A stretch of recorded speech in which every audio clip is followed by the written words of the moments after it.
Okay, magandang gabi mga kamukil ah. So update tayo dito sa ating trabaho, Iligan City no. Yan, para may update yung mga nanonood at nagpapabook sa atin sa susunod na mga buwan. At nang may ideya sila. Ito na yung pinaka-forma niya mga kamukil no. So pinakakulan dito sa labas. Pagsisiling na lang nitong external natin. Gusto ko na sana talaga magsiling mga kamukil pero talagang hindi pa pwede na nakikita ko hindi pa pwede. So unang una kung inuna ko yung ceiling malamang malaki yung damage no? Gabi na kasi hindi makikita yung damage ng gutter, bukas tatanggalin ko kasi masyadong disattract ng tingnan no? Habang hindi ko pa maaayos isasabay ko na yung pag-aayos ng gutter na yan at saka pagkakabit ng spandrel natin. So sa Sabado yung ano sa akin na darating yung materials natin sa spandrel. So Monday siguro umpisa na tayong magkabit nitong spandrel na to. Ang pinaka wala pang ilaw dyan pa no, kasi yung mga ilaw dyan sa perimeter is dyan natin mismo ikakabit sa kisame nya. Pagka matapos to pati dyan sa likuran yung lilim na yan maliwanag na din yan kasi magkakaroon tayo ng mga ilaw dyan na pin light. Dito din sa pinaka ports nila o lanay meron pa itong dalawang pin light dito sa may poste na yan saka yung may poste na to. Bukas umaga bibidyohin natin to kasi finish ko na tong pinakaharap nito, itong mula dyan sa harap mga kamukil papunta dito itong may mga ilaw hanggang doon semi finish na yan no? Itong wall na to dito na side semi finish na yan, saka ko na siya ipipinish kapag tapos na magsiling kasi alam kong marurumihan pa yung wall, at least nakakulay na siya ng second coat. Kunting haplos na lang ng liha, tatanggalin yung mga dumi tapos pasadahan natin ng isang mano no, ng kulay na ginagamit natin dyan. So dito kikita na ba siguro, ito yung pinaka ports nya, ito yung mga in-apply kong kulay dito. Yan, meron ako mga wood design dito, mga wood effect no, o nagtwist tayo ng mga kulay ng mga wooden pati dito sa poste na to. Ayan, kung napapansin nyo madilim na siya, pero kung nakikita nyo siya mga kamukil no, ginawa ko siyang malakahoy talagang tingnan pagdating dito. So ngayon may nagtatanong paano daw patibayin yung pintura na talagang matagal masira no? Ang masasagot ko dyan idol sa tanong mo, kung gusto mo, kung malaki-laki talaga yung budget mo, pagkatapos pinturahan lahat daanan mo ng top coat. So ano bang top coat na pwede natin gamitin sa mga wall para yung ating pintura hindi madaling mag-fade o matuklap no? Talagang matibay siya. Emulsion top coat yung gamitin natin, yung isang galon yan I think nasa mga 1.3 to 1.8 no, ganyan, depende yan sa bibilhan natin. Emulsion top coat po ang gamitin nyo. 100% mga kamukil ang tibay na hinahanap nyo, yung tagal na masisira yung pintura, mangyayari yon no? Hindi madaling may scratch yung pintura natin, hindi madaling kakapak o lulubo sa pamamagitan ng emulsion top coat kapag apply natin. Ang emulsion top coat kasi mga kamukil malimit na talagang hindi ginagamit sa panahon ngayon no? Pero nung mga panahon ko pa nung kasama ko yung mga veteranong pintor, madalas kapag gusto pakintabin yung pintura, patibayin, emulsion top coat yung ginagamit kapag ka mga bahay. So dito madilim na siya no? So wood effect din dito yung ginagamit ko dito, wooden design din sa wall na to papunta dyan sa poste na yan no? Yan. O yung ating wall lamp. So pag umaga to magandang paggaba na to no? Itong ginawa ko dito. Pasok tayo sa loob. Shout out boy. Shout out dito sa palangga na. Ito na no. Bali yung may-ari kanina is nagpunta sila dito, so may mga dala na silang mga upuan, and then may mga gamit na dito sa loob. Yung sopa meron na, you know. So hindi pa tinanggalan ng balot, hindi pa inayos kasi maaari pang madumihan kasi may mga trabahuin pa kami dito na mga finishing touches. Yan. May table na rin sila ma'am dito kasi malalagay yung kanilang dining dito na part. So yung pinakakulang dito yung quartz na yan no, kung kailan darating yun at tawag nito baseboard. Yung baseboard yung pinakakulang talaga dito. Ayan, dito sa mga gilid na to. Maglalagay pa tayo ng baseboard na magkasing kulay ng hamba natin at saka pintuan. Tapos may mga higaan na rin dito, mga cut-tree, no? Ayan, bawat kwarto po dito. So, pasok tayo dito sa loob. Abi, sobrang ganda na ng bahay na to. Ayan.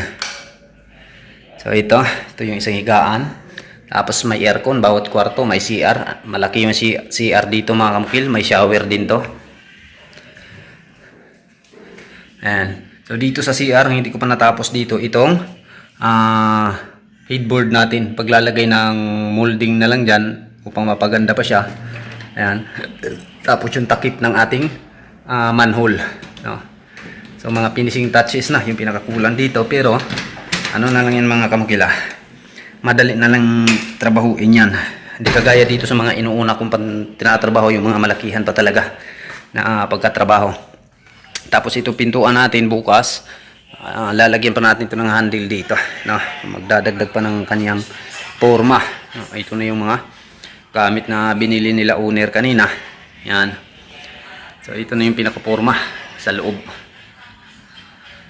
So elegant finish na, no? Yung banat natin sa bahay na to. Dati sa kontrata namin is ano lang to, no? Simpleng bahay lang.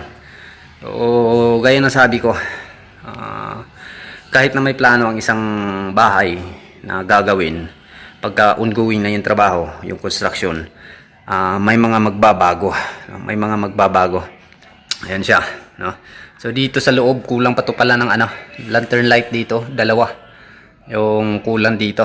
Hindi ko pa na bili kasi yung nagustuhan nila kliyente, may display pero walang stock. May stock sila pero out of, tawag nito, price, no? Walang price na makikita doon sa computer.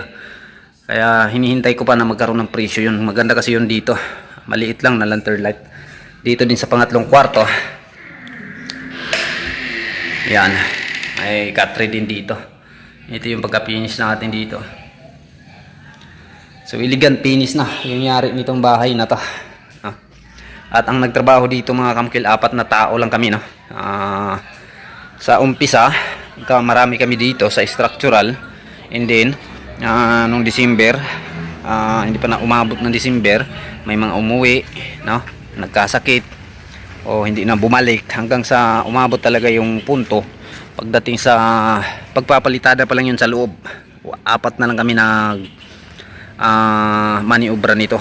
So sa awa ng Diyos, kunti na lang, kunting giwang na lang na yan, no? Pag ma-spantry lang to, 100% to mga kamukil, no? Unti-unti nang lumilingon yung mga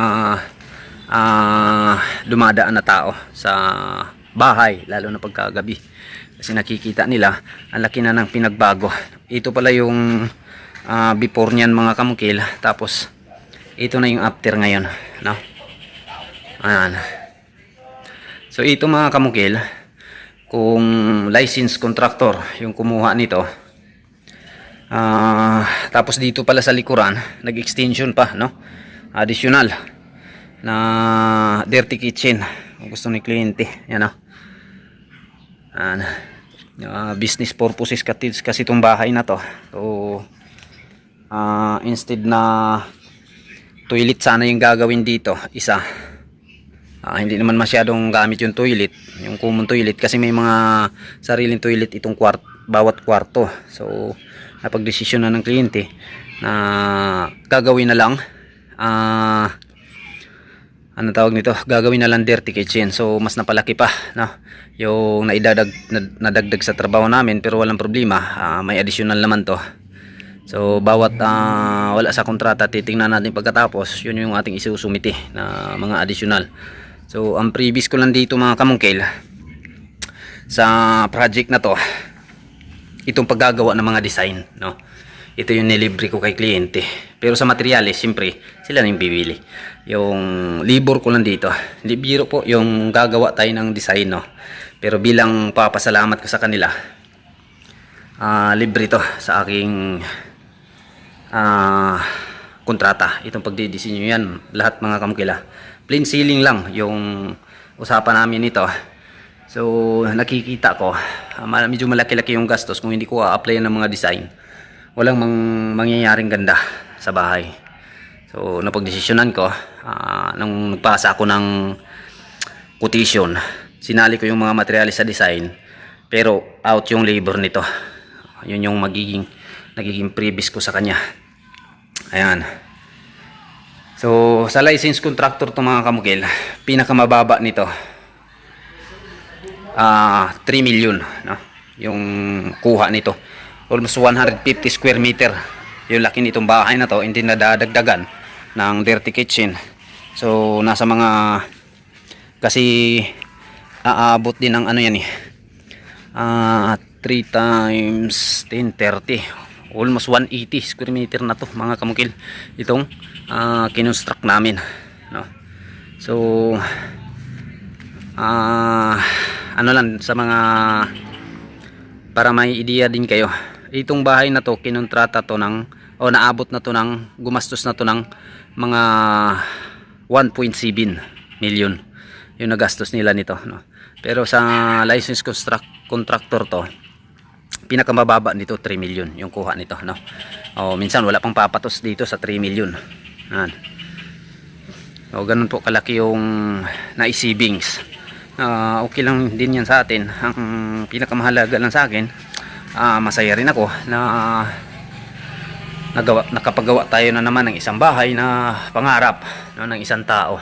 And then higit sa lahat, masaya din ako na hindi tayo tinitipid ng kliyente ng materials, kasi maipapakita ko din sa inyo mga kamukil, lalo na sa nagpaplanong magpapagawa sa akin, maipapakita ko din sa inyo kung ano talaga yung kakayahan ko, no? O kakayahan namin buong trupa sa pagpaganda o paggawa ng bahay. So ang susunod kong i-upload mga kamukil, abangan nyo, kasi ako po'y nababahala na dito sa mga ibang content creator na construction, yung pag o kino-content construction. Ako po'y nababahala na kasi parang wala nang pakialam mga kamukil sa mga itinuturo nila o sinasabi o pinapakita, no? Na sa tingin ko kailangan ko na din magsalita, kasi nakikita ko mga kamukil hindi na maganda, no? Yung mga sumikat o sumibol na content creator ngayon. Although hindi natin masisisi kasi nagbabaka sakali na kumita, no? Isa yan sa mga reason kung bakit nandyan tayo sa social media, no? Pero ang tayo ko lang masasabi, sana aware tayo sa ating mga pinapakita o sinasabi o tinuturo, kasi isa po tayong influencer, at yung mga taong nakakakita pwedeng sundin o pwedeng gawin yung mga sinasabi mo o pinapakita mo, no? Na nakikita ko naman maaring ikakapahamak o makakadisgrasya ng buhay balang araw.